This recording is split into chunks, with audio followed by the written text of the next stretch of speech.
CPI నేత చందు నాయక్ హత్య కేసులో పోలీసుల దర్యాప్తు కొనసాగుతోంది. చందు నాయక్ హత్య కేసులో మరో 5 వారికి సహకరించినట్లు పోలీసులు అనుమానిస్తున్నారు.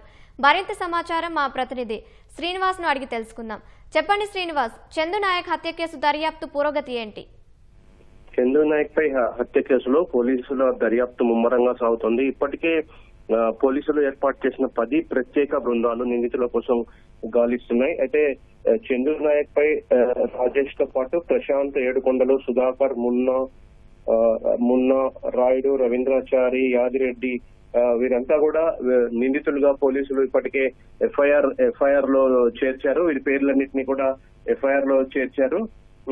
అయితే ప్రస్తుతం మున్నా, రాయుడు, యాదిరెడ్డి, భాషను అదుపులోకి తీసుకుని పోలీసులు ప్రశ్నిస్తున్నట్టు సమాచారం.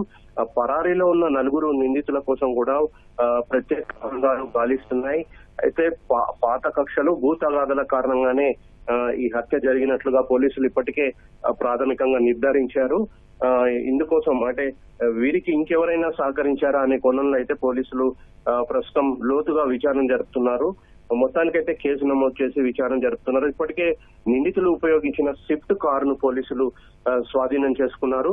మరోవైపు నిందితులు ఎటువైపు పారిపోయారనే విషయంపై పోలీసులు ఆరా తీస్తున్నారు. సీసీ కెమెరాల దృశ్యాలను కూడా ప్రస్తుతం పరిశీలిస్తున్న పరిస్థితి. ధన్యవాదాలు శ్రీనివాస్.